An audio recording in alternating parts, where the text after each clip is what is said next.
yang kita namakan shell. Lalu kita tinjau ada flux momentum apa saja di dalamnya. Dan rupanya dari situ kita bisa mendefinisikan banyak fenomena. Ya, ada profil kecepatan terhadap posisi. Kemudian kita jadi bisa tahu kecepatan maksimumnya, kecepatan rata-ratanya, dan bahkan ada hubungannya juga dengan tekanan hidrostatis dan sebagainya. Jadi banyak fenomena yang kita tahu ya. Nah, kita masuk modul baru, yaitu perpindahan energi. Di modul ini, kalian akan merasakan banyak sekali kesamaan dengan perpindahan momentum dari segi alur penyelesaian kasus. Ya, hanya bedanya kalau di perpindahan momentum basisnya adalah hukum kekekalan momentum, ya. Flux momentum masuk sama dengan flux momentum keluar, ya. Kalau di perpindahan energi yang menjadi basis adalah hukum kekekalan energi, ya. Bukan flux momentum masuk sama dengan flux momentum keluar ya, tapi total energi masuk harusnya akan sama dengan total energi keluar dan digabung juga dengan berbagai komponen energi yang berhubungan ya. Nah, nanti kita akan menuju kasus-kasus yang akan familiar bagi kalian ya, membuat shell heat balance, neraca energi. Kemudian akan kita cari sebuah profil.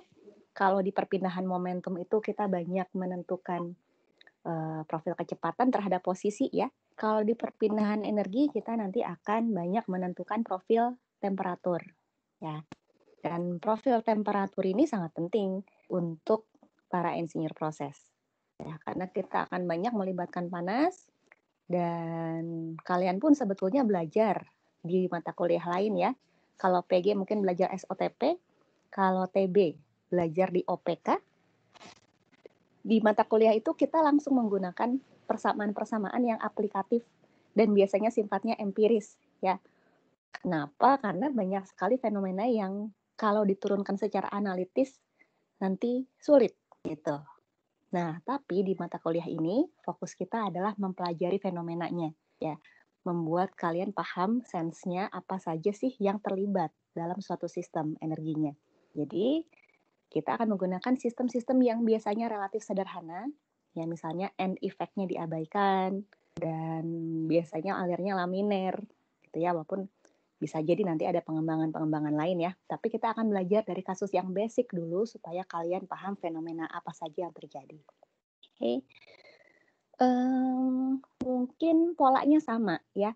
Kita akan belajar dulu shell heat balance, bagaimana membuat neraca energi pada kontrol volume atau di satuan terkecil dalam suatu sistem. Nanti setelah berhasil menentukan profil flux panas terhadap posisi dan profil temperaturnya, baru nanti kita akan coba menggunakan tabel. Ya, ada tabelnya juga nih untuk perpindahan energi. Mirip ya dengan modul sebelumnya. Oke. Nah, tapi untuk jam pertama ini saya akan ngedongeng dulu nih pengantarnya. Sebelum masuk ke shell heat balance, ada beberapa komponen energi yang ingin saya jelaskan. Sama halnya dulu di perpindahan momentum, kita mempelajari ada beberapa komponen flux momentum. Ada yang masih ingat nggak apa aja? Silahkan siapapun. Sebutkan pada saya. Suara saya kedengaran ya? Halo, halo. Rov-VV, Bu. Rov-VV. Oke, Rov-VV itu apa ya? Ingat nggak? Siapa ini? Apa itu Rov-VV? Lupa, Bu. Lupa ya, kalau sudah ujian lupa semuanya. Rov-VV itu adalah flux momentum. Ingat nggak ada yang molekular, ada yang konvektif ya? Yang Rov-VV itu adalah konvektif. Sementara yang molekular ada 2. Ya, kalau yang molekular ada apa? P dau IJ sama tau IJ bukan, Bu? Oke. P Kronecker delta gitu ya. Dan taunya. Yang dimana taunya ini adalah sebuah tensor. Dia punya 2 komponen arah gitu ya. Nah, nanti akan seperti itu juga gitu ya. Tapi sabar dulu, kita akan cerita latar belakangnya dulu ya. Oke. Nah, ada beberapa bentuk perpindahan energi. Di sini saya tampilkan 4 ya.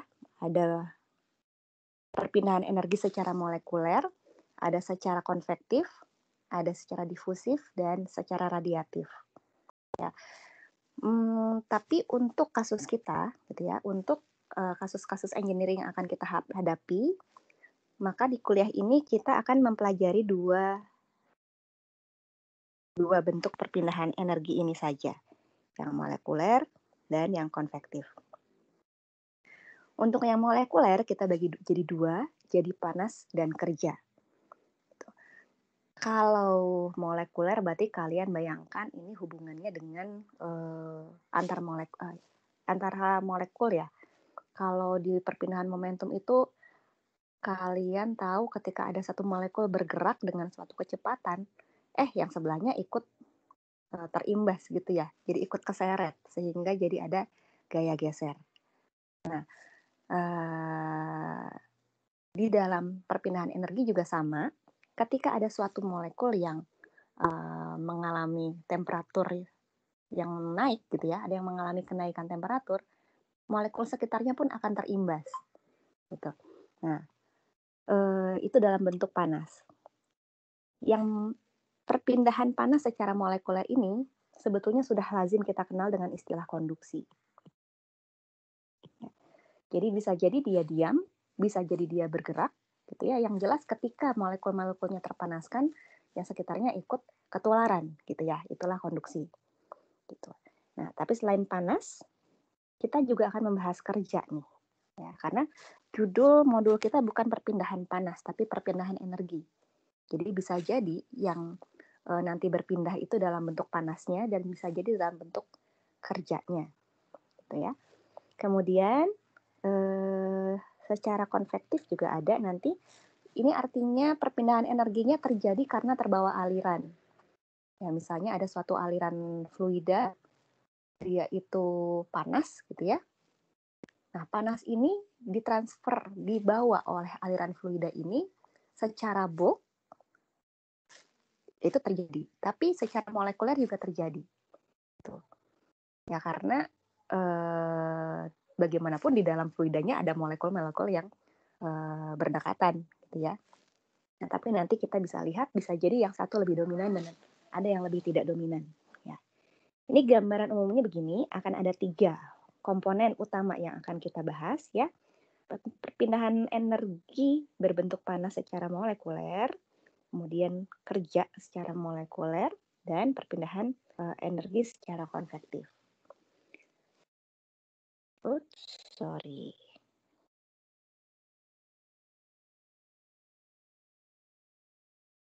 Yuk. Nah, sekarang kita bahas dulu yang perpindahan panas secara molekuler alias konduksi ya.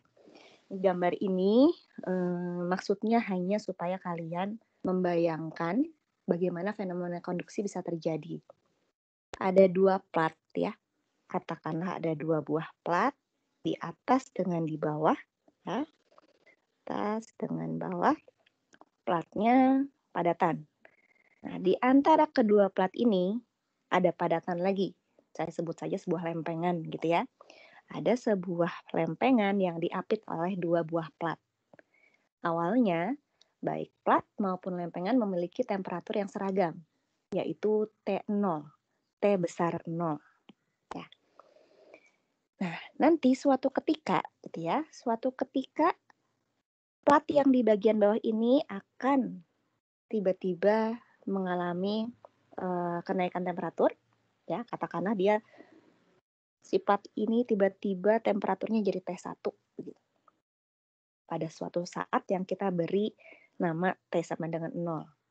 Berarti yang waktu sebelum itu adalah T kurang dari 0. Ya. Nah, pada waktu T sama dengan 0, pada waktu T kecil sama dengan 0, T besar 1 itu naik ya. T besar 1 itu terjadi. Gitu. Tidak lagi T besar 0.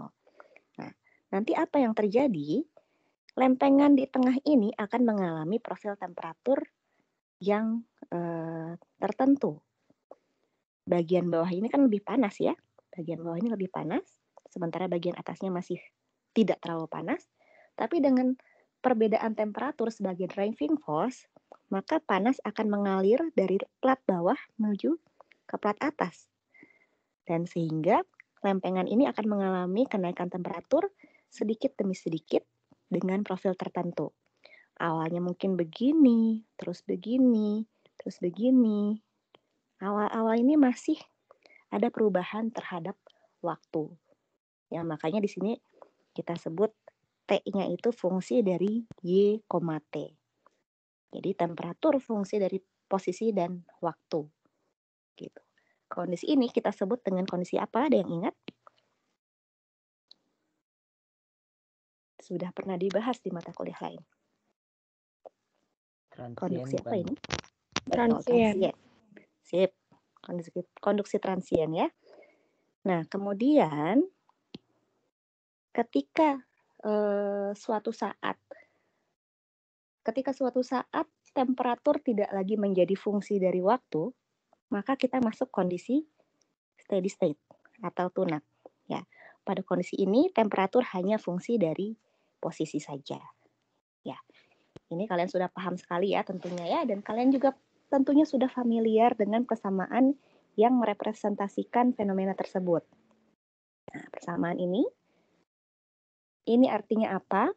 Artinya dalam setiap perpindahan panas secara konduktif ya, ini konduktif ya, tidak ada aliran apa-apa, bendanya diam, walaupun mungkin molekulnya tentunya bergerak, begitu.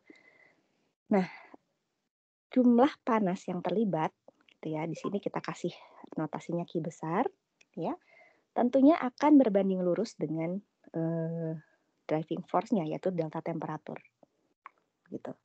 Mungkin kalau di kuliah OPK saya bahas ini analoginya seperti I sama dengan V per R gitu ya, di mana arus listrik itu adalah driving force-nya dibagi dengan hambatannya. Nah, dalam kasus perpindahan panas, hambatannya adalah jaraknya. Ya, semakin panjang jaraknya, semakin jauh jaraknya, maka maka hambatan yang harus ditempuh oleh si Q ini akan semakin besar. Gitu. Dan Q-nya ini kita sepakati dulu ya. Q besar yang ini sebetulnya adalah laju panas. Ya, laju panas. Artinya dia sudah merupakan besaran energi persatuan waktu. Gitu. Nah, tapi seringkali kita ingin tahunya itu besar panas yang tidak terpengaruh oleh luas permukaan panasnya, gitu ya. Kalau kita melihat Q besar itu kan berarti kita lihat semua Q yang masuk ke dalam lempengan, gitu. Nah, kalau kita hanya ingin tahu fluksnya saja, besaran yang tidak terganggu oleh berapa besar luasnya, itu namanya adalah fluks panas, ya. Fluks panas itu yang ini. Nah, ini fluks panas. Dia adalah Q besar dibagi dengan A. Laju panas dibagi lagi dengan luas permukaan panasnya. Gitu. Oke. Nah, fluks panas ini adalah sebuah vektor. Ya, kalau tadi Q besar adalah sebuah besaran skalar, Q kecil ini adalah sebuah vektor. Dia punya arah. Nah, makanya kita akan lihat sumbunya di sini. Kalau kita tentukan di sini adalah sumbu X, positifnya ke kanan, dan sumbu Y itu ke atas, gitu ya, positifnya, maka kita bisa lihat bahwa yang berlaku dalam sistem tadi adalah yang ini. Ya, Q ke arah Y besar, ya, ada Q ke arah Y besar di sini, besarnya akan proporsional dengan delta temperaturnya, gitu ya, dan dibagi dengan delta Y-nya. Nah, di sini ada konstanta berupa K, ya, ada besaran K.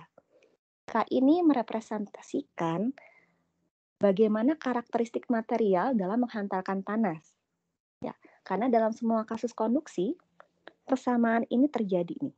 Kita kasih nama persamaan konduktivitasnya Fourier ya. Hukum konduktivitasnya Fourier. Nah, ini berlaku dalam setiap benda padat yang mengalami perbedaan temperatur di antara dua titiknya. Tapi Antara benda padat satu dengan benda padat lain bisa jadi menghantarkan panas dengan besar yang berbeda. Ya, kan bakal beda nih kalau si lempengan ini adalah besi dengan kalau dia adalah plastik. Ya, nanti besar panas yang dihantarkannya beda. Gitu. Kalau plastik mungkin akan sedikit sekali yang lewat Q-nya. Gitu, beda halnya kalau dengan besi.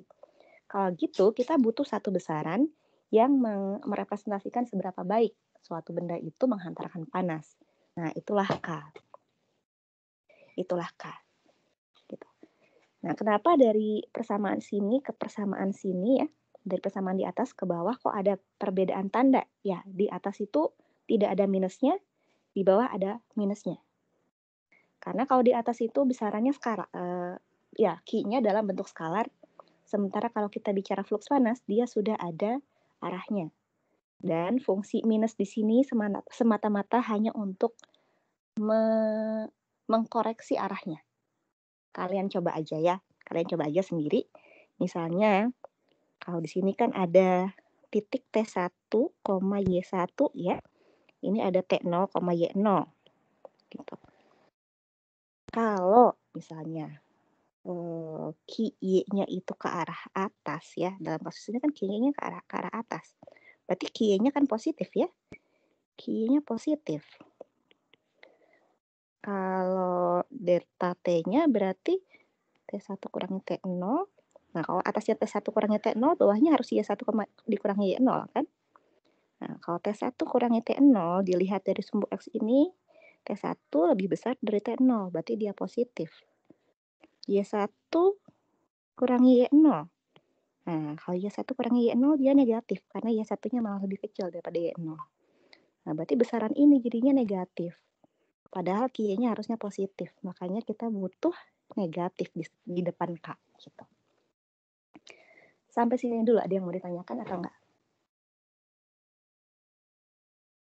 Kalau ada yang mau ditanyakan, boleh raise hand atau unmute saja langsung bicara ya. Nggak apa-apa untuk potong saya di kuliah ini. Oke. Nah, bentuk fluks panas yang 3 persamaan ini ya.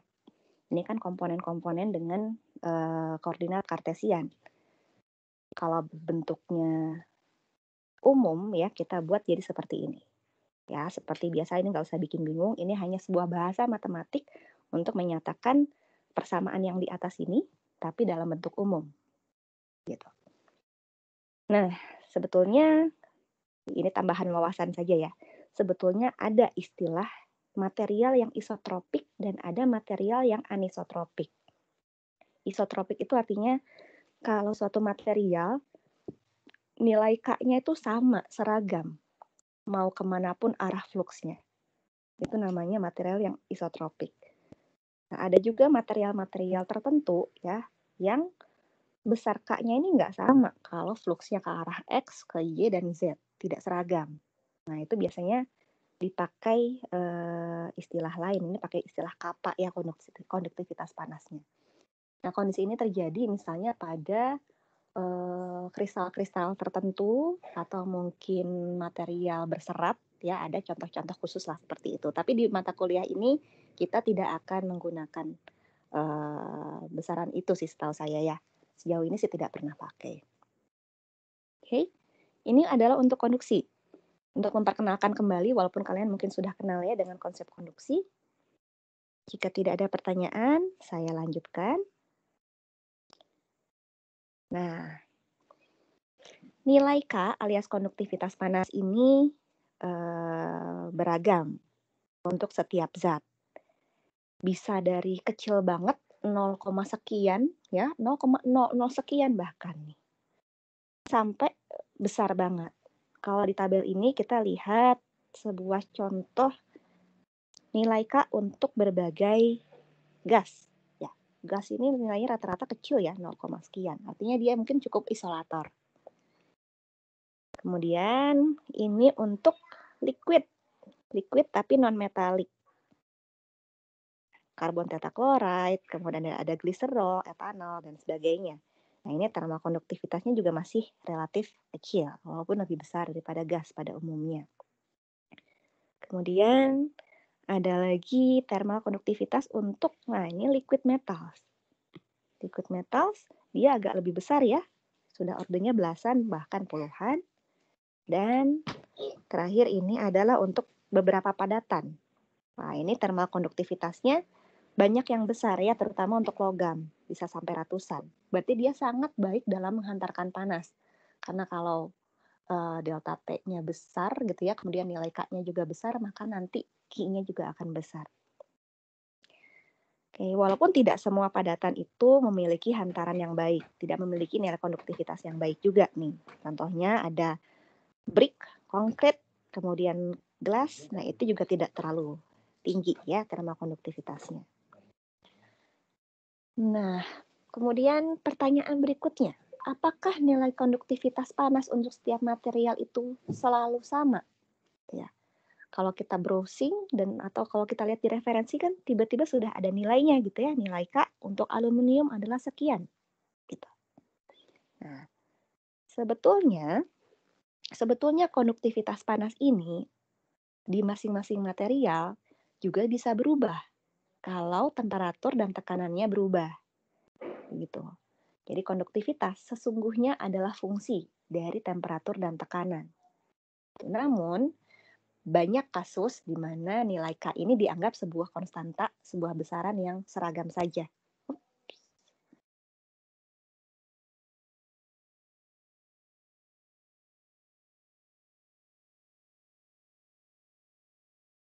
Cek, suara saya sudah kedengaran lagi? Sudah, Bu. Oke, sorry sempat putus ya. Oke, sampai mana tadi? Oh, putus lagi.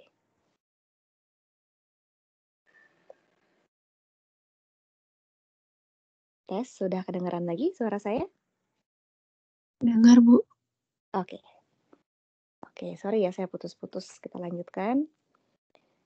Nah, ini adalah sebuah grafik yang menunjukkan bahwa nilai K itu sebetulnya merupakan fungsi dari temperatur dan tekanan. Ada banyak cara untuk menentukannya, dan grafik ini hanya salah satu pendekatan saja. Ya, salah satu pendekatan yang juga biasanya diusulkan oleh orang yang melakukan eksperimen yang cukup, dengan data yang cukup.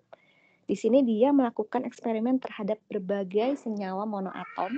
Ya, monoatom itu berarti hanya satu, unsurnya hanya satu saja gitu ya. Nah, dan ternyata dia menemukan hubungan biasanya kalau senyawanya monoatom gitu ya, ketika nilai T-nya sekian dan P-nya sekian gitu ya, maka nilai KR-nya akan sekian. Nah, tapi temperaturnya juga dalam bentuk temperatur tereduksi atau dibagi dulu dengan temperatur kritiknya. Kemudian P-nya juga dalam bentuk PR, ya berarti dia adalah P dibagi P kritiknya. Nah, nanti pasti akan ada hubungan nih antara temperatur kritik dengan tekanan kritiknya akan menghasilkan sebuah nilai konduktivitas kritik. Gitu. Dan ini pasti semuanya tuh bakal sama bentuknya begini untuk senyawa monoatom. Fungsinya nanti dipakainya gimana nih? Nah, contohnya misalnya kalian punya suatu benda gitu ya yang monoatom. Kalian tahu nilai K pada temperatur dan tekanan basisnya gitu. Tapi pada proses yang kalian gunakan, kalian pengen tahunya di temperatur dan di tekanan yang berbeda. Gitu. Bagaimana cara nyarinya? Nah, cara nyarinya adalah kalian cek aja dulu ya berapa nilai KR di kondisi yang kalian ketahui gitu. Setelah kalian masukkan nilai T2 dan P2-nya dalam bentuk kritik ya, dalam bentuk radius, dibagi dengan tekanan dan temperatur kritiknya, kalian akan menemukan satu titik, katakanlah di sini. Oh, di sini nih temperaturnya di sini, tekanannya di sini, maka kita akan menemukan KR-nya di sini. Nah, kalau KR-nya sudah ketemu untuk senyawa tersebut, kalian jadi bisa tahu berapa nilai K kritiknya. Gitu. Nah, kalau K kritiknya sudah kalian ketahui, kalian nanti bisa menggunakan nilai K kritik ini untuk temperatur dan tekanan yang kalian butuhkan. Begitu. Kalau kalian mau coba boleh ada di buku BERT gitu ya. Kalaupun ternyata nggak terlalu paham, bagi saya nggak terlalu masalah karena ini bukan core dari modul ini ya. Ini hanya untuk menjadi pengetahuan kalian saja bahwa konduktivitas ini adalah fungsi dari temperatur dan tekanan. Kalau mau lebih precise lagi, ada caranya secara analitik di buku BERT bab 9 ya, setelah gambar ini. Kalau untuk low density gases bagaimana cara menentukannya? Kalau untuk liquid bagaimana? Kalau untuk padat bagaimana?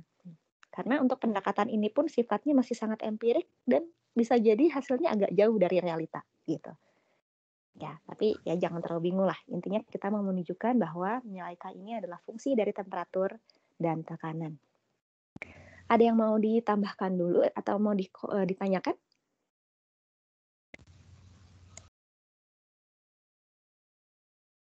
Ada Bu Helen juga ya, kalau misalnya mau menambahkan tiba-tiba silakan ya Bu Helen ya. Oke, kalau tidak ada yang mau memotong, saya lanjutkan lagi.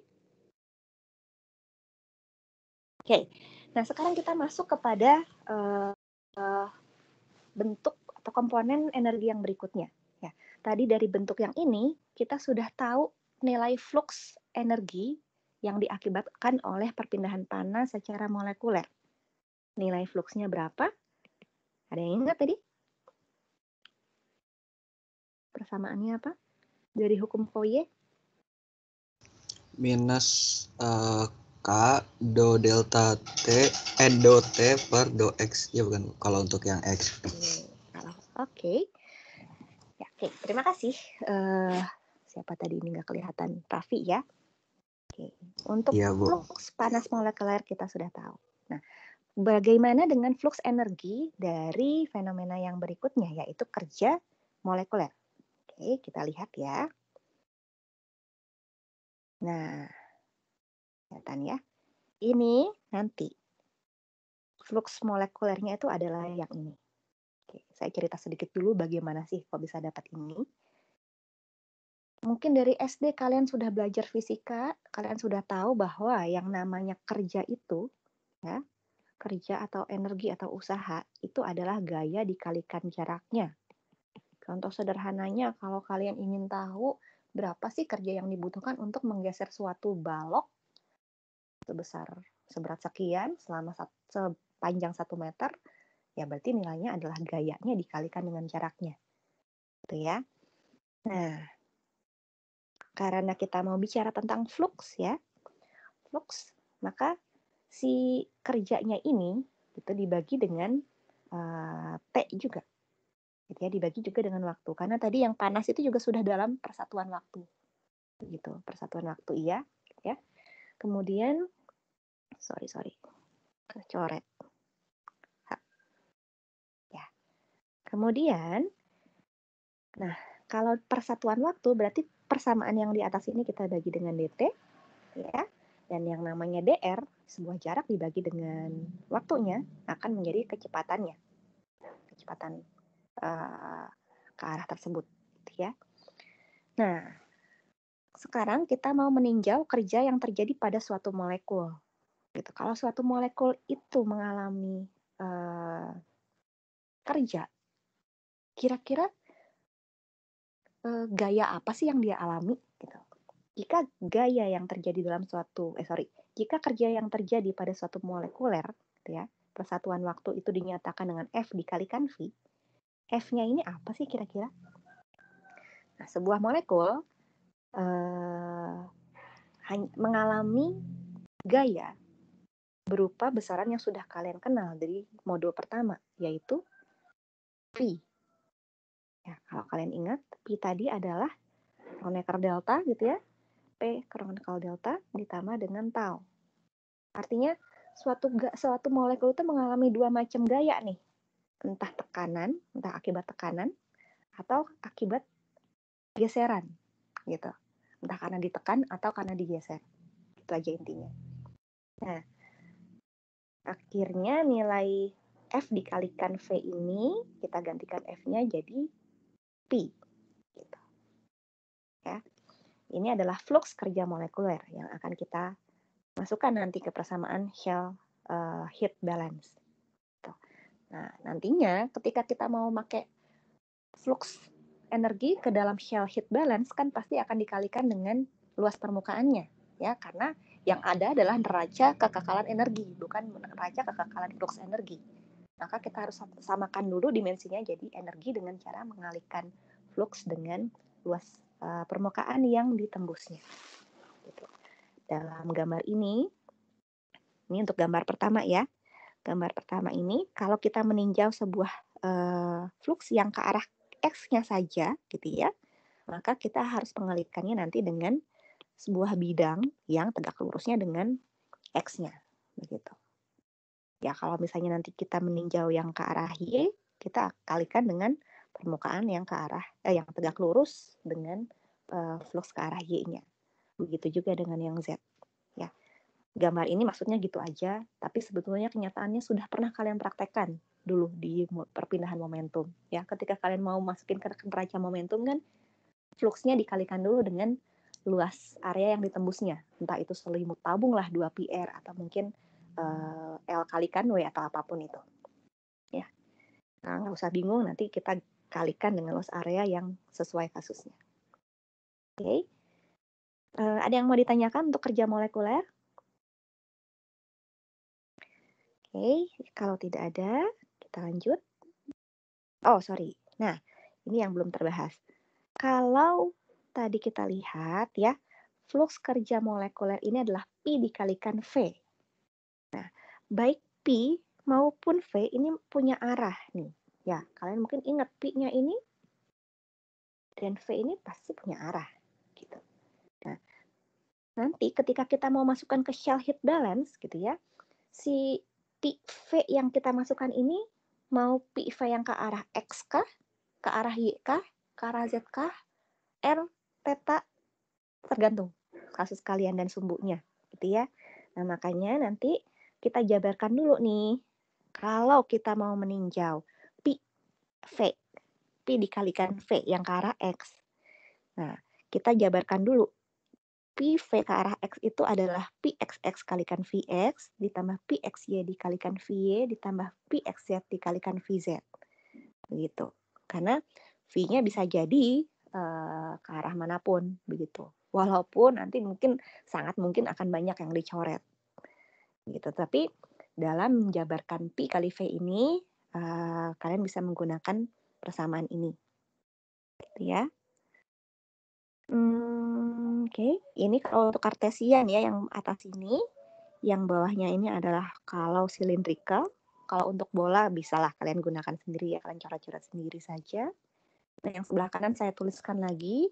Ini sebenarnya juga nggak terlalu sulit.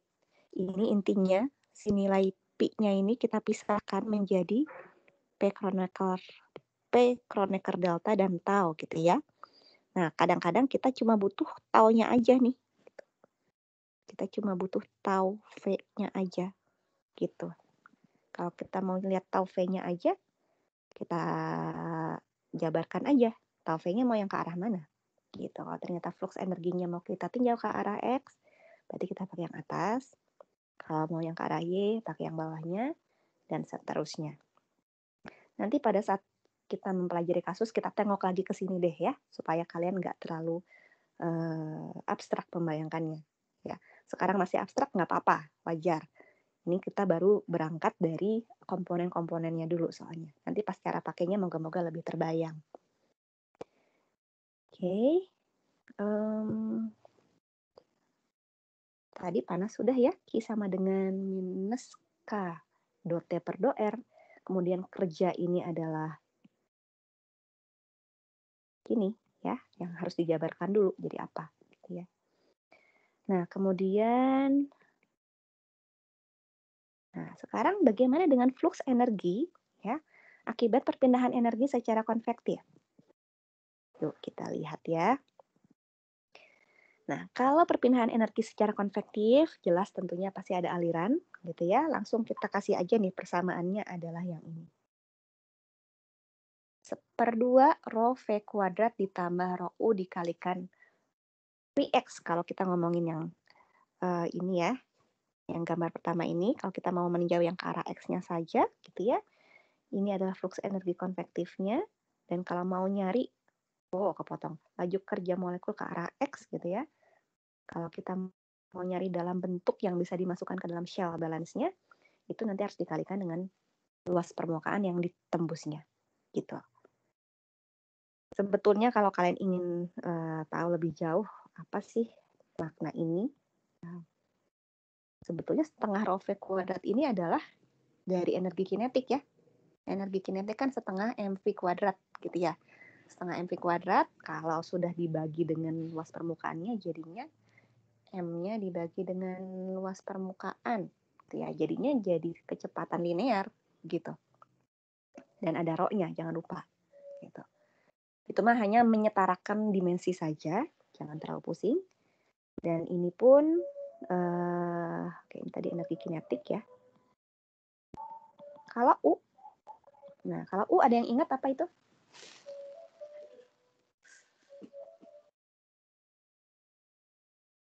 Di termo mungkin kalian pernah kenal ya, U itu adalah internal energy atau energi dalam. Energi dalam. Jadi, flux energi yang terjadi secara konvektif itu bisa terjadi karena energi kinetik akibat aliran dia secara bulk, karena alirannya ngalir nih bareng-bareng gitu ya. Dan ditambah lagi dengan energi dalam yang dia terkandung di dalamnya. Gitu. Energi dalam ini juga salah satunya faktornya karena ada energi kinetik tapi molekulernya juga gitu ya. Nah, itu kalian sudah belajar lah di termo ya. Intinya di sini kita tinggal pakai saja bahwa flux energi konvektif ini adalah ini persamaannya. Gitu. Oke. Nah, nantinya kita gabung nih. Oke. Jadi karena kita akan meninjau 3 komponen saja energi dalam perpindahan energi dalam kuliah ini, maka flux energi yang akan kita libatkan nanti, gitu ya, flux energi, ini arahnya ke sini maksudnya. E kecil ini adalah flux energi total dari 3 komponen berikut. Yang pertama adalah flux panas konvektif, kemudian flux kerja, dan flux panas molekulernya. Gitu. Kalau di perpindahan momentum, kalian taunya tuh gimana? Pi gitu ya. Pi sama dengan rho VV ditambah dengan P Kronecker delta ditambah dengan tau gitu ya. Yang ini adalah konvektifnya, yang ini adalah molekulernya ada 2 akibat tekanan sama shear stress gitu ya. Ya mirip ya, ada 3 komponen di sini. Jadi ini adalah bentuk-bentuk yang sebaiknya kalian familiar. Nah, tapi ada bentuk lainnya nih, ya berhubung di dalam pi ini ada unsur tekanan, ya. Di dalam pi ini ada unsur tekanannya, yaitu P Kronecker delta ditambah tau. Bagian P-nya ini kita keluarkan terus kita gabung dengan yang U. Nah, kalau kalian ingat gitu ya, ketika faktor tekanan itu digabungkan dengan U, nanti U-nya berubah menjadi H. Nah, itu bagian termo ya, tidak akan saya bahas detail. Intinya, flux energi yang terlibat itu bisa dinyatakan dalam persamaan yang di atas atau persamaan yang di bawah. Gitu. Kalau persamaan yang di bawah, P-nya ini sudah kita urai menjadi tau ditambah P, tapi P-nya sudah digabungkan ke dalam entalpi. Gitu. Ya, yang di bawah ini adalah komponen-komponennya saja, ya. Ringkasan dari apa yang kita bahas sebelumnya. Kalau dari tadi kalian bingung, kalian cukup tinggal resapi bagian ini saja. Bahwa energi itu, flux energi ini ada 3 komponen. Oke. Ini yang nanti akan kita masukkan ke dalam shell heat balance. Jauh ini ada yang mau ditanyakan dulu?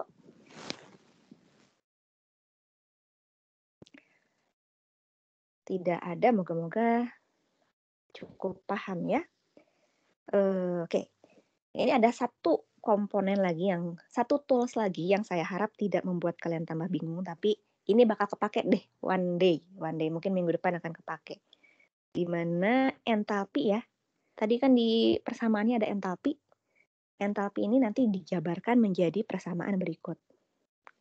Akan ada saatnya entalpi ini harus kita jabarkan dan silakan jabarkan dengan bentuk berikut. Wah, panjang ya.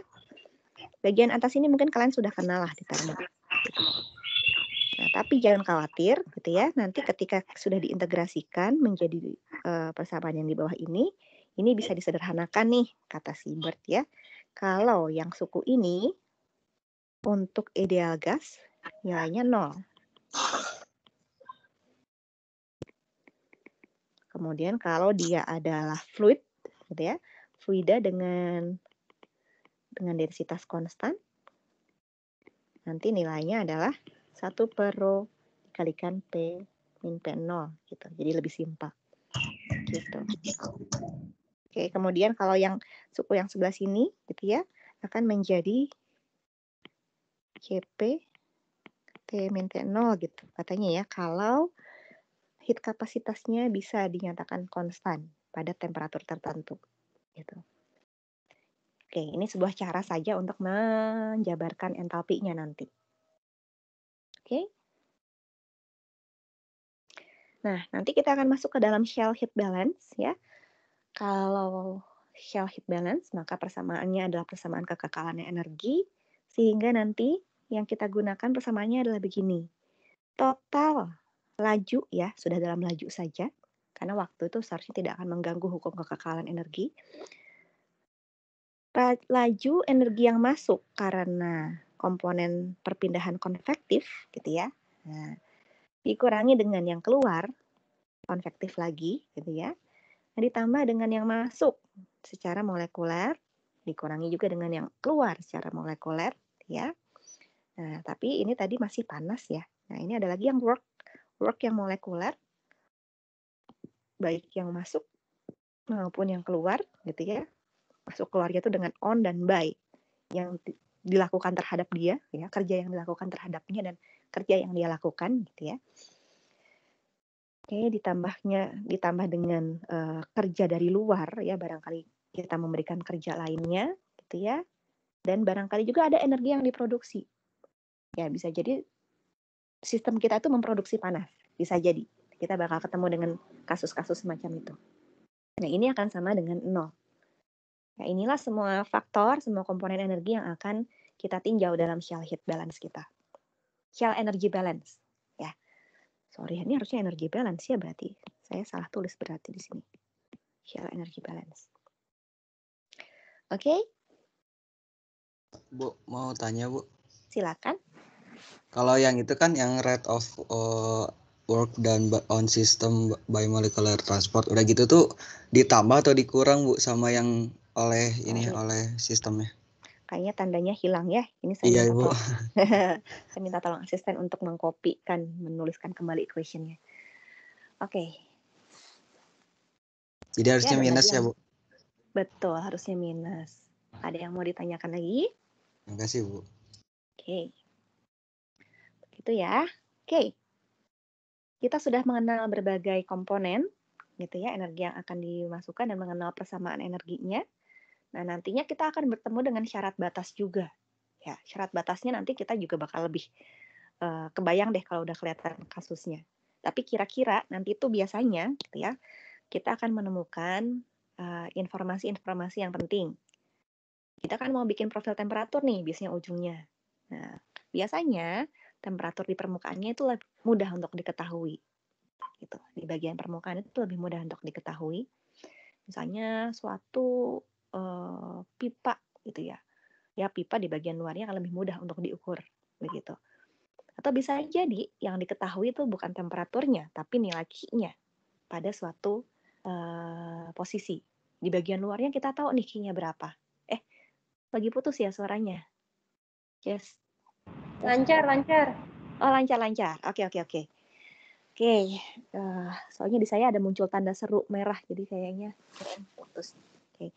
Bisa jadi kita tahu temperaturnya pada suatu posisi, bisa jadi kita tahu nilai heat flux-nya pada temperatur tertentu gitu ya, atau kita bisa tahu kontinuitas temperatur dan heat flux-nya gitu ya.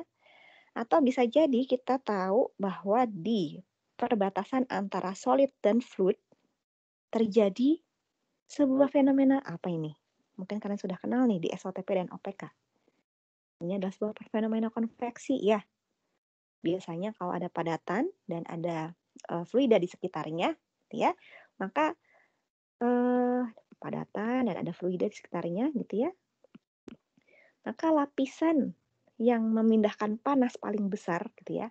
Lapisan yang kontribusinya paling besar dalam memindahkan panas adalah lapisan yang paling dekat dengan padatannya. Begitu. Dan nilai Q yang berpindahnya itu dinyatakan dalam persamaan ini. Gitu. Nah, ini ada 4 syarat batas tipikal yang mungkin akan kalian temukan nanti. Moga-moga di kasus akan lebih terbayang. Ya. Oke. Kita masuk ke contoh kasus ya. Hari ini saya akan bahas satu contoh kasus saja. Contoh kasus yang paling simpel. Besok Bu Helen akan bahas contoh kasus yang lain lagi. Minggu depan kami akan nambah contoh kasus yang lain lagi. Dan semakin lama mungkin akan semakin banyak komponen yang terlibatnya. Jadi pastikan yang untuk sekarang ini kalian paham molotok banget. Ketika ada yang mau ditanyakan, mending tanyakan sekarang. Jangan dibikin numpuk, karena makin lama nanti kasusnya akan semakin kompleks. Ya. Kasus pertama yang akan kita bahas adalah konduksi panas dengan sumber panas elektrik. Ya, sumber panas elektrik. Konduksi, oke. Kalian sudah kebayang mungkinnya konduksi ini berarti nanti mungkin tidak akan ada aliran fluida mungkin. Kemudian sumber panas elektrik. Kayak gimana sih? Nah, jeng-jeng, gini contoh kasusnya. Kalian punya gadget kan ya, banyak ya. Kalian punya berbagai perangkat elektronik. Dan kalian mungkin menyadari dari berbagai perangkat elektronik itu, kalau dia nyala, biasanya dia panas atau minimal anget. Pertanyaan saya, kenapa benda-benda tersebut hangat atau panas? Ada yang bisa jawab?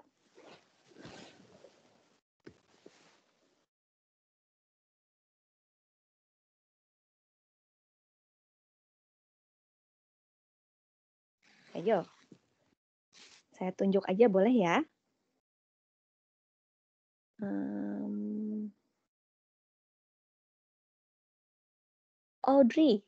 Audrey Saveria, ada? Ada, Bu. Oke, kira-kira kenapa sih benda-benda yang nyala nih, benda-benda listrik yang nyala ini suka panas tuh kenapa sih, Audrey? Karena ada aliran listriknya, Bu. Ada aliran listriknya. Terus kenapa, Audrey, kalau misalnya ada aliran listriknya?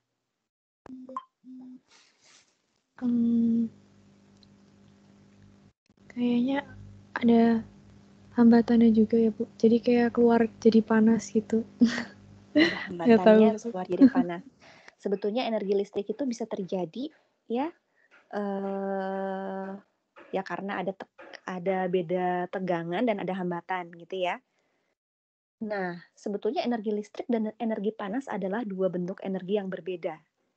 Ya, hanya saja dalam sistem elektrik manapun, ketika energi listrik itu dialirkan, seringkali ada sebagian energi yang terkonversi menjadi panas. Begitu.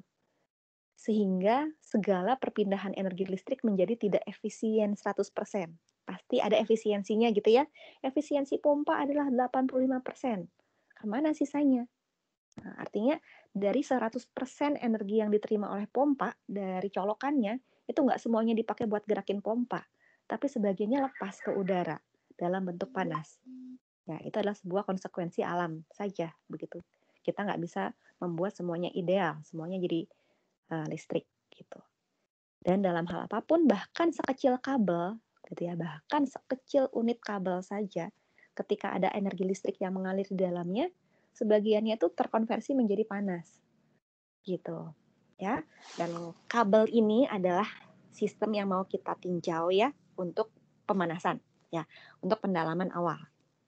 Ya, bayangkan ada sebuah kabel, nih ya, ini silinder ini adalah sebuah kabel. Kabelnya ini ceritanya sudah bagian logamnya aja nih. Memang kabel itu kan berlapis-lapis ya.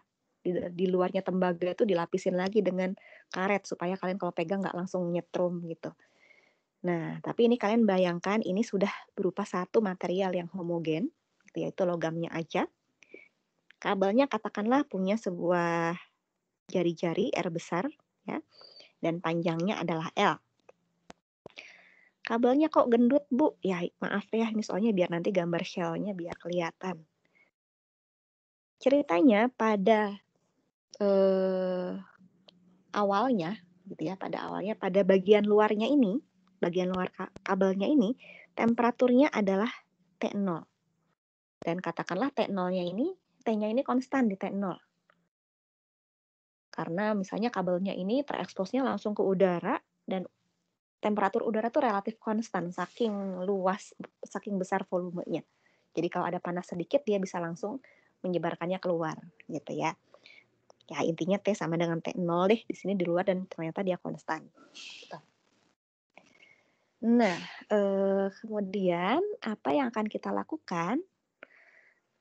Bayangkan kabel ini ceritanya lagi dinyalakan. Karena dinyalain, gitu ya, lagi dinyalakan listriknya, dia jadi panas, gitu. Nah, dia jadi panas sehingga akan terbentuk sebuah profil temperatur, begitu. Karena ada perpindahan panas dari dalam kabel ke bagian luar kabel, begitu. Nah, kira-kira kalau menurut kalian nih, tebakan kalian, shell-nya akan berbentuk seperti apa? Atau mungkin bagian mana sih yang temperaturnya ini tinggi dan bagian mana yang rendah gitu? Coba. Bagian mana yang temperaturnya tinggi dan bagian mana yang temperaturnya rendah?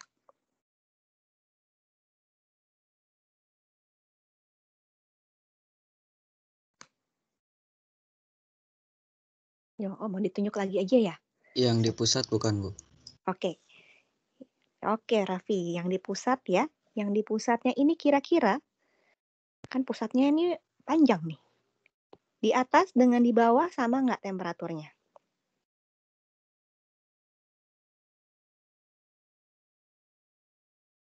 Ini kita bayangkan kabelnya panjang sekali ya, and efeknya kita abaikan. Jadi di sini kabelnya masih lanjut terus ke atas sebetulnya. Nah, kalau kita lihat, tergantung ininya nggak, Bu, apa arah arus listriknya dari atas atau dari bawah? Tergantung arah arus listriknya dari atas atau dari bawah, gitu ya. Iya. Sebetulnya itu sangat teliti sekali sih.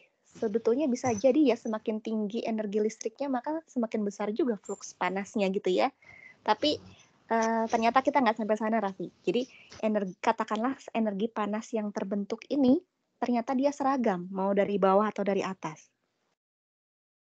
Nah, kalau misalnya ternyata dia seragam, gitu ya, energi panas yang terbentuknya sepanjang aliran listriknya, entah itu ke bawah maupun ke atas, berarti fluks panas yang temperatur dari si kabel ini di sebelah sini bakal sama panasnya gitu ya. Dan makin keluar, makin dia menjauhi pusat kabel, akan semakin dingin. Kenapa? Karena dari pusat kabel ini ada aliran panas ke arah luar. Dan bagian luar ini lebih dekat dengan udara luar. Gitu. Jadi kita bisa kira-kira kasar kayaknya nanti profil temperaturnya bakal gini deh. Gitu ya. Kok tidak simetris ya? Nah, inilah kenapa saya tidak ngegambar sendiri, karena gambar saya tuh jelek. Inilah. Oke. Ya kira-kira gitu ya. Nanti kira-kira temperaturnya bakal tinggi di tengah dan di ujung-ujungnya akan lebih dingin. Gitu. Nah, terus apa yang kita lakukan sekarang? Nah, biasanya tahap pertama kalau kita sudah membayangkan dia itu profilnya, bukan profil ya, kira-kira bakal bagaimana sistemnya, kita tentukan shell-nya. Ingat, shell adalah suatu bagian dari sistem yang mengalami perpindahan, yang ditembus oleh perpindahan energi dalam hal ini, dan di setiap bagian shell tersebut temperaturnya seragam. Kira-kira bentuk shell-nya akan seperti apa? Silakan. Kulit tabung bukan, Bu? Seperti kulit tabung. Oke, selimut tabung ya, mirip dengan pipa pada umumnya ya. Jadi akan ada sebuah shell yang kira-kira bentuknya, langsung saya lihat gambarnya aja ya, biar nggak jelek gambarnya. Nah, ini gambarnya. Oh, ternyata nggak terlalu kelihatan juga ya. Kok beda gambarnya? Oke, Saya lanjutin aja di sini deh. Saya pertegas gambarnya di sini. Ya, di sini adalah sebuah shell. Ya, ada sebuah shell yang kita bikin seolah-olah dia kecil banget gitu ya, sehingga dia itu seragam temperaturnya di setiap titik. Oh, di bagian atas sini, di bawah sini, atau bagian sini, semuanya ceritanya sama. Begitu. Ya, ini adalah shell kita, bentuknya selimut tabung. Dan kita mendefinisikan apa saja sih perpindahan energi yang akan terjadi di dalamnya. Oke. Apa saja perpindahan energi yang akan terjadi di dalamnya. Nah, kalau tadi panas itu terjadi dari dalam menuju luar, gitu ya, maka akan ada flux energi ke arah sini ya, masuk ke sini. Pada R sama dengan R. Dan akan ada flux energi keluar di sebelah sini. Pada R tambah delta R. Gitu. Kira-kira dalam kasus ini ada flux energi yang lain atau enggak? Ada yang flux energi ke arah lain atau enggak? Nah, ini bikin jelek aja, hapus. Ada energi lain? Nah, nggak usah bingung, karena sebenarnya nggak ada. Ya, aliran energi hanya terjadi dari bagian dalam ke bagian luar kabel akibat panas dari pusat kabel tadi. Ya, ada panas di pusat kabel dan keluar. Tidak ada yang ngalir dari atas ke bawah, tidak ada yang ngalir lagi secara tangensial. Gitu. Walaupun nanti ketika konveksi mungkin kalian akan beda cerita. Gitu. Ya. Oke, sekarang kita tinggal mendefinisikan apa sih isi dari ER. Ya, ER ini kan tadi flux energi. Nantinya akan kita masukkan ke dalam shell balance. Gitu ya. Tapi kita definisikan dulu deh ER-nya apa. Nah, ada yang masih ingat nggak tadi ER-nya apa kalau dari bahasan sebelumnya? Ada yang konvektif, ada yang molekular karena panas, ada yang molekular akibat kerja. Belum hafal nih kemungkinan besar. Iya sih, saya juga suka nggak hafal. Sebentar, saya lihat dulu. Nah, E ke arah R ini adalah setengah rho VR kuadrat ditambah rho energi dalam dikalikan dengan VR, ya, ditambah dengan, nah ini yang tadi konvektif, sekarang yang ini molekular akibat kerja yang ke arah R ditambah dengan Q-nya. Gitu ya. Ini adalah 3 komponen yang terjadi, 3 komponen flux energi yang terjadi ke arah R. Ini konvektif, ini molekuler kerja, dan ini molekuler panas. Panas molekuler.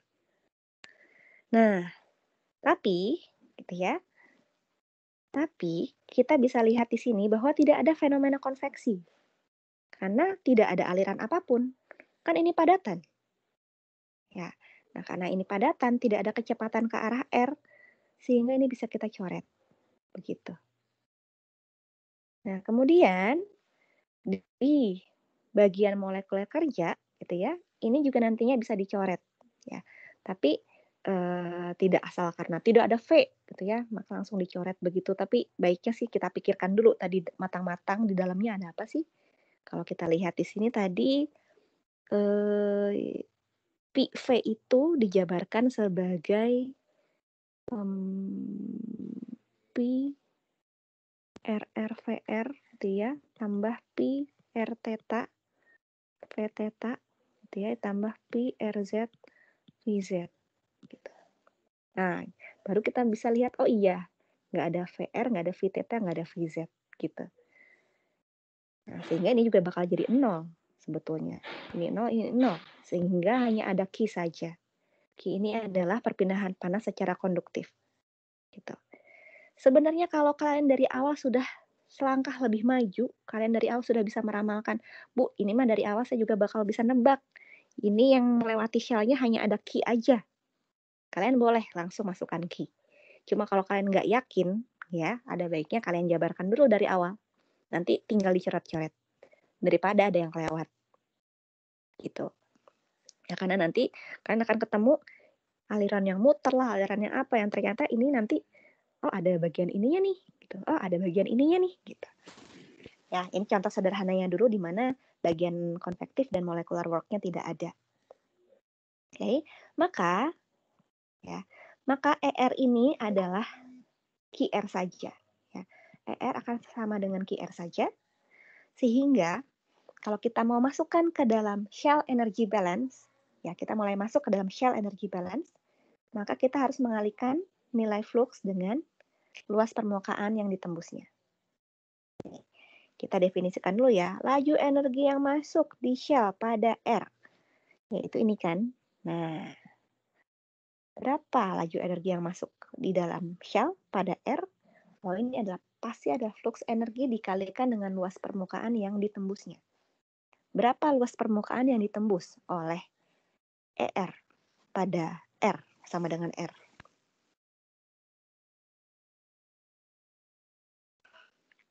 Kita belum tentukan sumbu ya. Di sini kita tentukan sini sumbunya Z, sumbunya X. Nah, berapa nilainya? Berapa luas permukaan yang ditembus oleh ER? 2 PRL bukan, Bu? Sip. 2 PRL. 2 PRL dikalikan dengan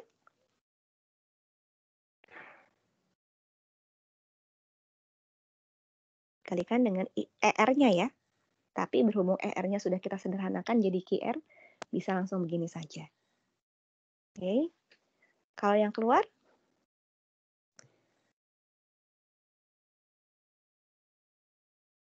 oke. Ya. Yang keluar ini harusnya sama ya. Yang masuk kan di sini selimut tabungnya di 2 PRL dikalikan dengan QR. Tapi ini adalah pada R-nya sama dengan R gitu ya. Pada saat R sama dengan R. Kalau yang di bawahnya,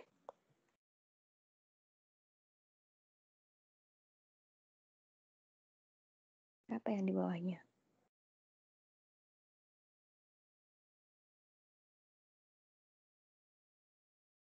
Silahkan, ada yang mau jawab?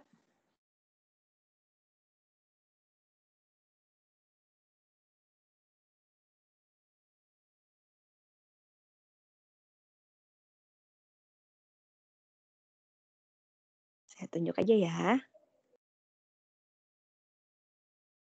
Ini yang paling depan di saya ini Latifuddin Shidik. Latif, silahkan. Berapa laju energi yang keluar di shell pada R plus delta R? Laju energi yang keluar di R plus delta R tinggal luas selimut tabungnya aja, Bu, yang diganti. Jadi berapa? Mirip yang masuk.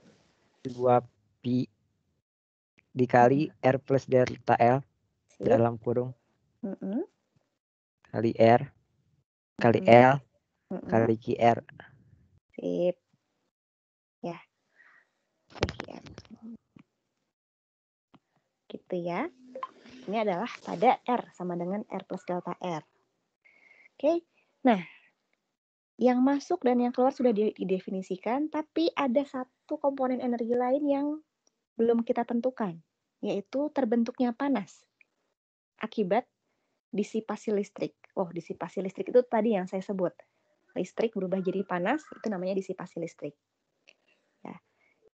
Nah, nilainya ini mah wayahna, ini mah harus saya definisikan gitu ya.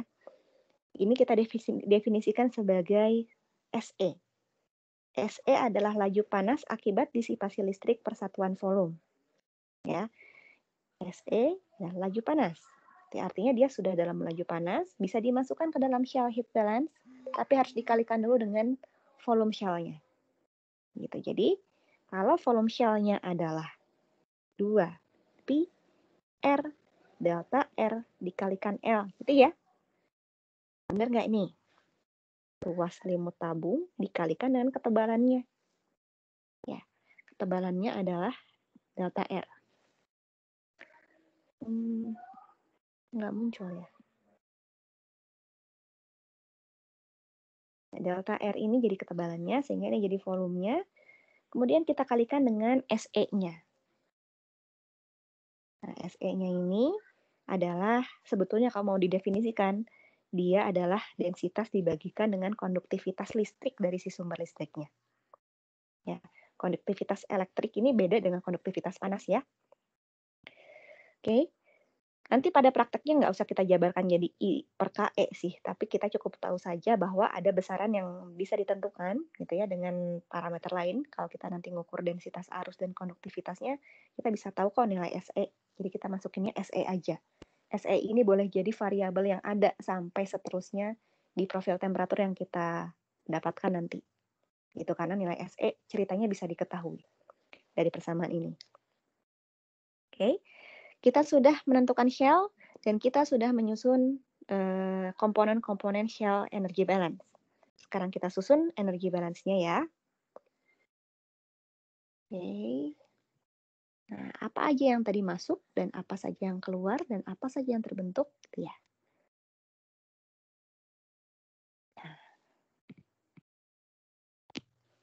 Shell energy balance-nya akan seperti ini. Apa yang masuk tadi?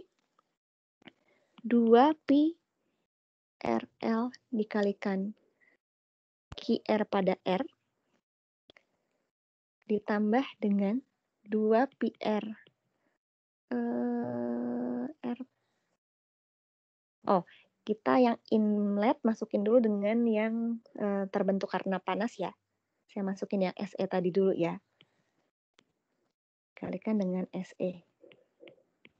Nah, ini akan sama dengan laju energi yang keluar. 2PR ini ya, tambah delta R gitu ya. Atau boleh nggak saya nyatakan begini aja kan sebetulnya. 2pi RL gitu ya. Kalikan QR gitu ya. Nah, ininya sepaket ini adalah pada saat R sama dengan R plus delta R. Sementara kalau yang ini ya adalah pada saat R sama dengan R. Gitu ya. Nah, ini adalah shell energy balance yang kita dapat. Nah, nanti cara menindaklanjutinya akan mirip-mirip dengan perpindahan momentum, yaitu kalian kumpulkan yang bisa kira-kira nanti bisa dilimitkan dan menjadi sebuah persamaan diferensial. Ya. Nah, bisa kelihatan nih, oh ini ada delta R nih, calon-calon bisa dibikin persamaan diferensial. Oke, 2PR L QR pada saat R sama dengan R plus delta R dikurangi dengan 2PR L QR ya pada saat R sama dengan R. Ya, hap. Tuh. Kita tinggal pindah ruas aja ini ya, nggak terlalu sulit. MSE. Nah, lalu apa yang biasanya kita lakukan? Ada yang ingat? Kalau mau dibikin jadi limit sesuatu?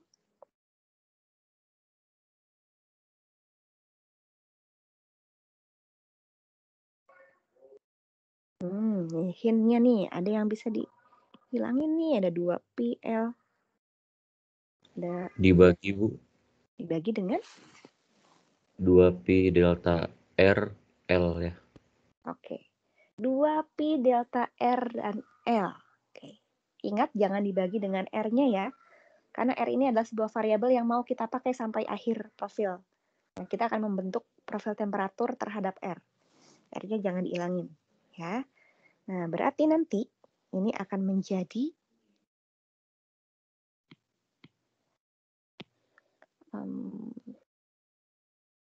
2PR dibagi. Oke, jadi R QR pada saat R sama dengan R plus delta R per delta R dikurangi dengan R dikalikan QR. Ya, jadi R-nya nggak hilang, hati-hati. Jangan semuanya dicoret. Pada saat R sama dengan R, bagi delta R, gitu ya. Oh, kita gabung saja langsung.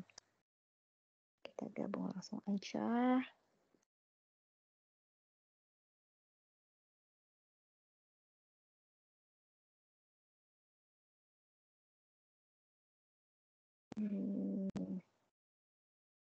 Ini bukan gadget saya, jadi saya tidak terlalu familiar sesungguhnya. R kalikan QR pada R tambah delta R dikurangi R QR pada saat R sama dengan R.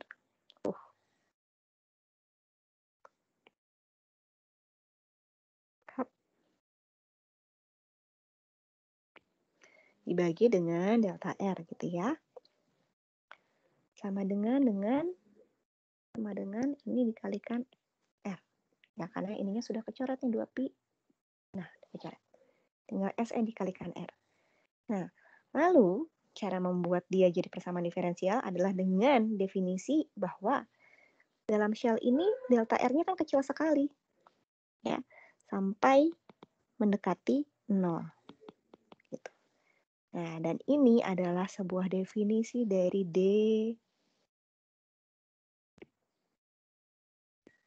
RQR per DR gitu. Ya. Sama dengan SE dikalikan R. Nah, sekarang kita tinggal integrasikan. Berarti nanti akan menjadi begini ya. DRQR per sama dengan SE kalikan R DR gitu ya. Ingat ini sepaket ya, kita integrasikan. Yang ini akan menjadi R dikalikan QR ya. Yang sebelahnya akan menjadi SE. Nah, tapi ada R-nya kuadrat nih. Terus dibagi lagi sama 2. Jangan lupa dibagi 2. Ini integral tak tentu. Sebetulnya di sebelah kiri akan ada konstanta dan sebelah kanan juga akan ada konstanta. Tapi bolehlah saya gabungkan konstantanya jadi di ruas kanan ya. Jadi C1. Gitu. Jadi katakanlah konstanta yang di ruas kiri saya pindahkan ke ruas kanan gitu ya. Ditambahkan dengan konstanta yang di ruas kanan menjadi C1. Oke. Nah, ini masih bisa kita sederhanakan nih. Nilai R-nya bisa kita coret. Ya. Jadinya QR akan sama dengan SE dikalikan R per 2 ditambah C1 per R. Nah, sudah mentok. Ini kita bawa ke slide berikutnya ya. SER per 2 plus C1 tambah R. Oke, saya tulis lagi di sini. QR sama dengan SE kali R plus 2 ditambah C1 per R. Sama nggak ini tadi?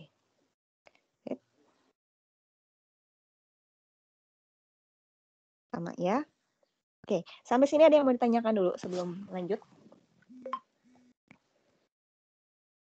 Maunya diam, saya asumsikan pada bisa ya, masih gampang ini.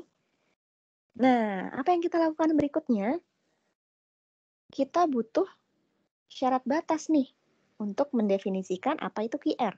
Karena kita sudah dapat profil flux panas terhadap radius, terhadap posisi. Nah, tapi ini belum selesai karena masih ada C1, sebuah konstanta yang tidak kita ketahui. Kalau kita mau menyelesaikan persamaan ini, kita hilangkan konstantanya dengan memasukkan syarat batas. Syarat batas berarti informasi yang kita punya tentang profil ini. Pada R sekian, QR-nya berapa ya? Gitu ya. Ada nggak kira-kira informasi itu? Pada R sekian, QR-nya berapa? Nggak ada ya. Kita nggak punya informasi itu. Tapi, kalian patut curiga nih. Curiga sesuatu nggak kalian? Kayaknya bentuk ini agak familiar deh dulu. Bagian sini nih. Bagian sini. Kalau QR adalah sebuah profil flux panas pada setiap R, ya, pada setiap radius, padahal radius yang mau kita tinggal itu kan nanti radius dari pusat sampai luar. Dari R kecil sama dengan 0 sampai R sama dengan R besar gitu. Nah, nanti bagaimana dong kalau pas kita mau meninjau R-nya itu 0? Kalau R-nya 0, nanti C1 dibagi R jadi tahingga. Gitu ya. Kalau C1 bagi R-nya tahingga, otomatis berapapun nilai yang di tengah ini, nilai QR-nya akan jadi tahingga. Bayangkan, laju panas tinggi sekali, sampai tahingga. Matahari aja, laju panasnya masih bisa kehitung, gitu. Nah, dia akan menjadi pusat tata surya baru nih si kabel ini. Kan nggak mungkin begitu ya. nilai QR ini pasti akan terhingga. Ya, supaya nilai QR-nya terhingga, satu-satunya cara adalah membuat suku ini menjadi 0. Begitu. Dengan cara berapa C1-nya?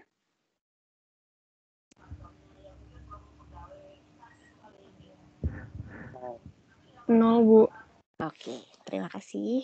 C1-nya berarti pasti 0 ya. Jadi syarat batasnya adalah QR itu harus finite gitu ya.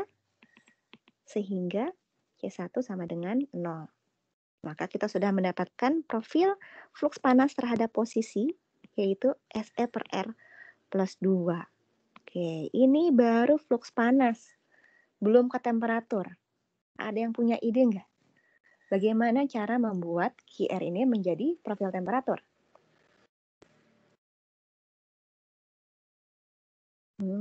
Kok mirip-mirip ya sama perpindahan momentum? Dulu perpindahan momentum setelah kita bikin sketsa, shell, dan raca energi, kita integrasi sekali dapat tau. Tapi tau ini belum beres. Kalau mau dibuat jadi persamaan kecepatan, ya, kalau mau jadi profil kecepatan, taunya harus diurai dulu menjadi persamaan Newton. Gitu ya. Nah, sekarang QR ini adalah sebuah flux juga. Ya, kalau tahu itu flux momentum, QR ini adalah flux panas. Bagaimana cara kita menguraikan QR menjadi variabel yang ada T-nya? Menjadi persamaan yang ada T-nya? Ada yang Hukum tahu? Fourier bukan, Bu? Menggunakan hukum Fourier, Bu. Mantap, sip. Ingat ya, Q adalah minus K dot T per dot R gitu. Maka nanti kita akan mendapatkan minus K dot T per dot R sama dengan SE dikalikan R per 2. Nah, ini nanti tinggal diganti-ganti aja. Oh, ini D-nya bisa nggak usah pakai do nih, karena dia hanya tergantung terhadap R ya. Saya pakai D aja deh. Nah, jadinya minus 2K dt gitu ya, sama dengan SE dikalikan R dikalikan DR. Kita integrasi yuk. Ya, minus 2K-nya bisa keluar. Ya. Kalikan T. Sama dengan SE dikalikan R kuadrat per 2. Ya. Dan ini kita nambah konstanta lagi nih. Ya, katakanlah kiri ada konstanta, kanan ada konstanta, kita gabung di kanan menjadi C2. Gitu ya. Kalian boleh sambil ngerjain deh biar kalau ada yang salah kalian bisa koreksi juga. Nah, setelah itu kita bisa tahu nilai T-nya. T-nya adalah sama dengan gitu ya. Kita pindah 2K-nya ya. Minus 2K-nya kita pindah SE kali R kuadrat per. Nah, karena 2-nya pindah ke bawah gitu ya, kita jadi 4K gitu ya. Jadi begini ya. Ditambah C2-nya dibagi minus 2K nih. Tapi C2 adalah konstanta, minus 2K juga sebuah konstanta. Boleh aja kita sebutkan dia sebagai sebuah konstanta baru. Yang namanya C3. Boleh lah. Atau kalian mau nulis C2 bagi minus 2K juga boleh, silahkan.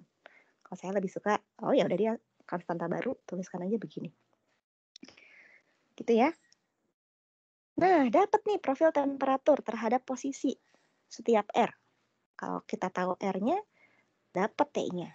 Tapi masih ada masalah, kita masih punya konstanta yang belum terdefinisikan. Nah, apakah ada yang tahu bagaimana cara mendefinisikan nilai C3? Syarat batas apa yang harus kita gunakan?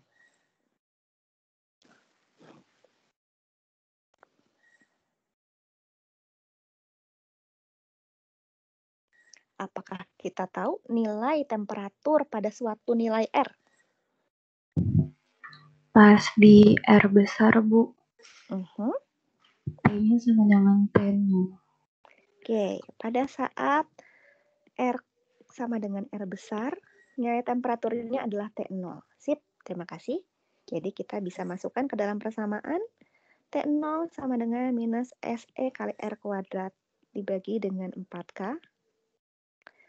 ditambah dengan R-nya belum gede. Hap.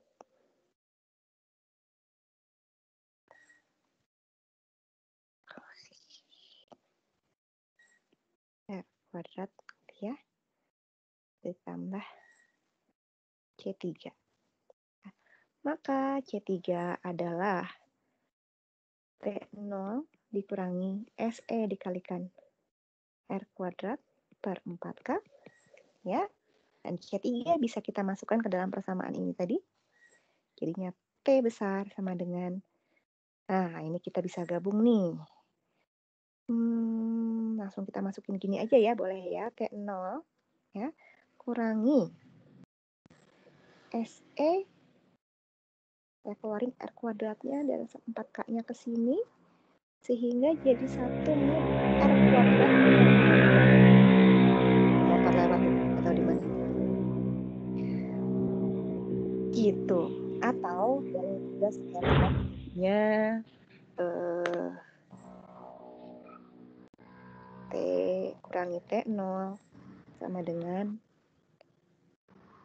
minus, kok harusnya minus? Harusnya nggak minus deh rasanya, seingat saya. Kayaknya saya Ibu, maaf itu C3-nya apa plus ya? SE-nya positif. Apanya yang positif? Yang C3, Bu. C3-nya positif. C3-nya positif.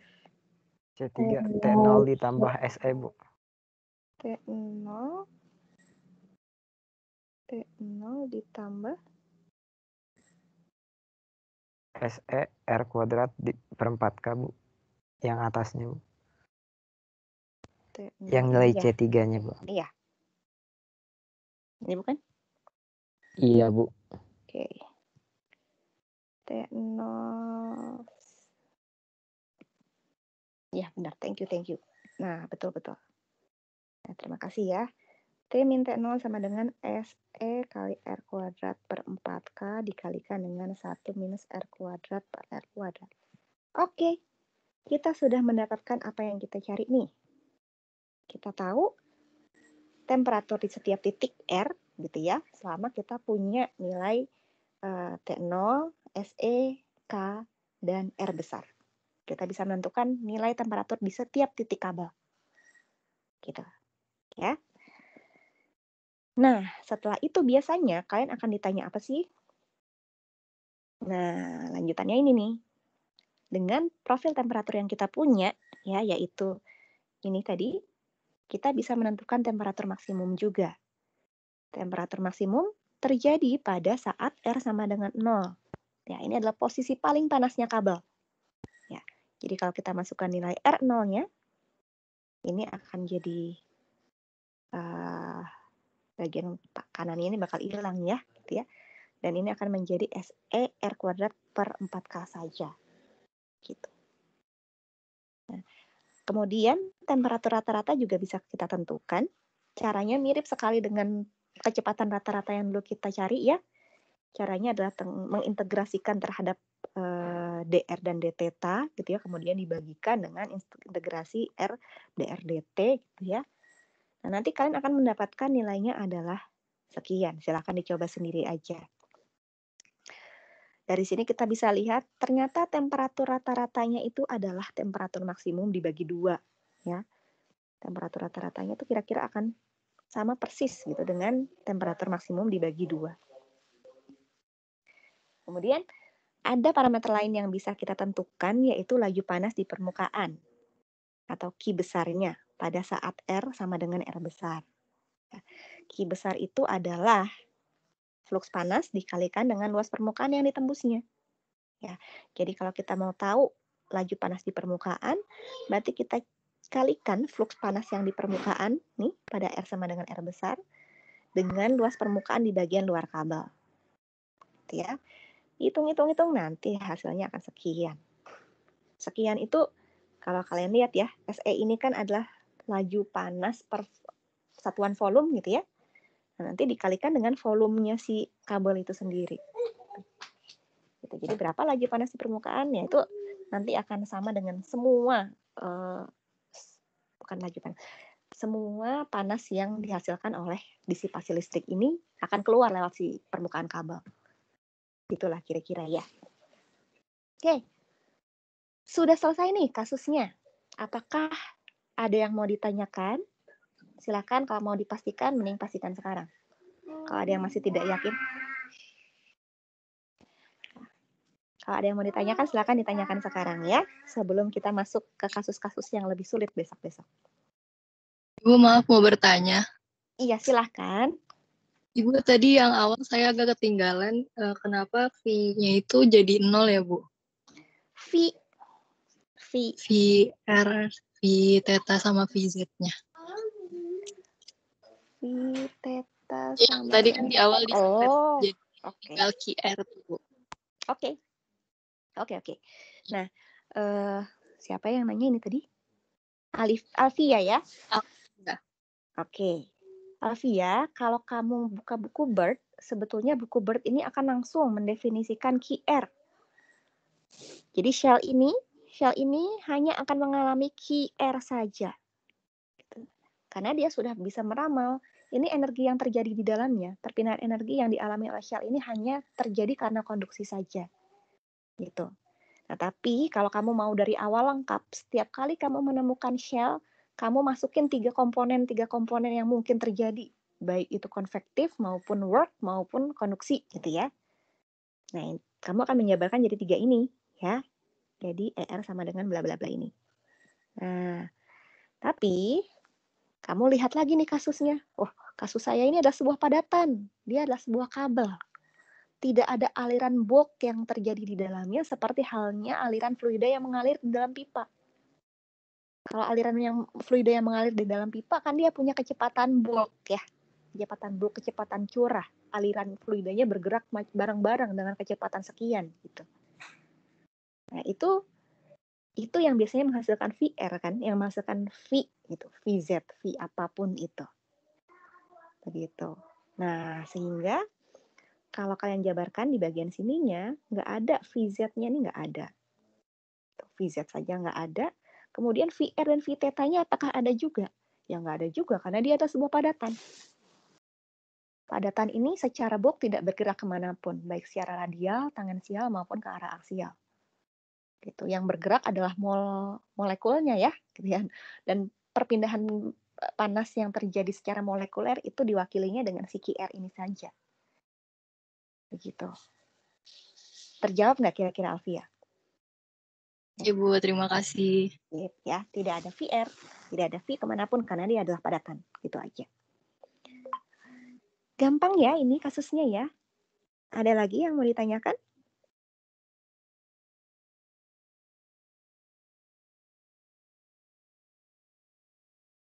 Hanya saja ini familiarisasi dengan parameter baru mungkin ya. Kalau kemarin-kemarin kalian kenalnya V gitu ya.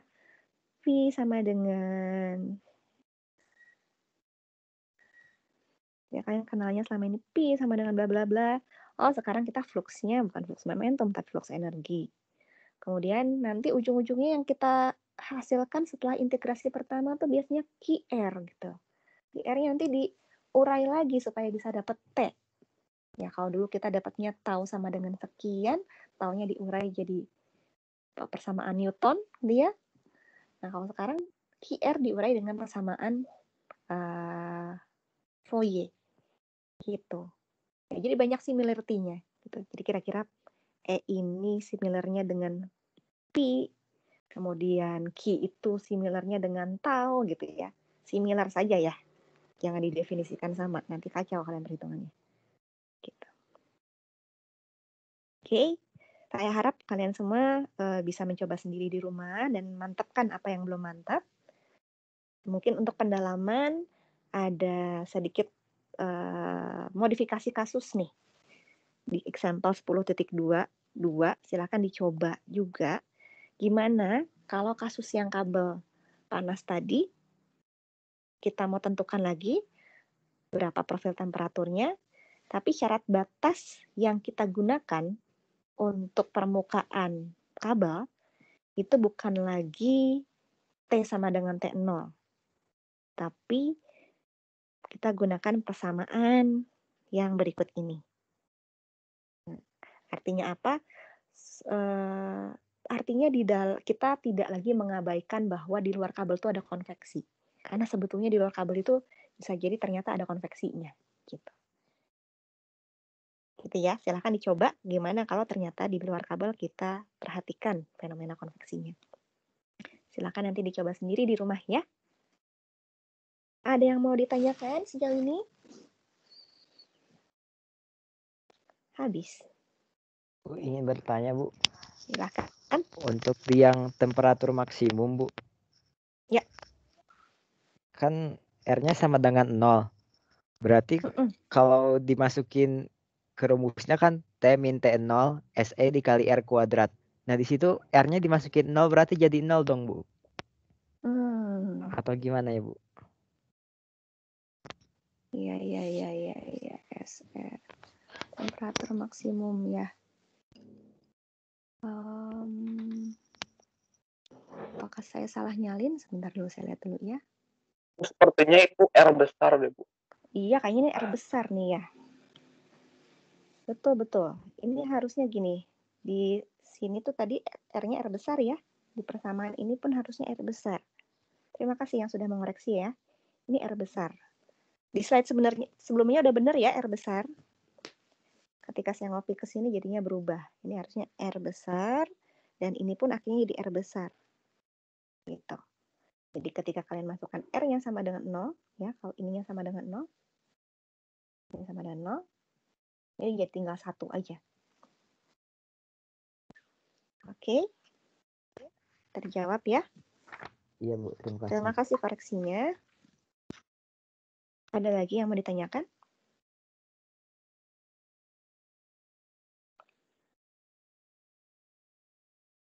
Oke.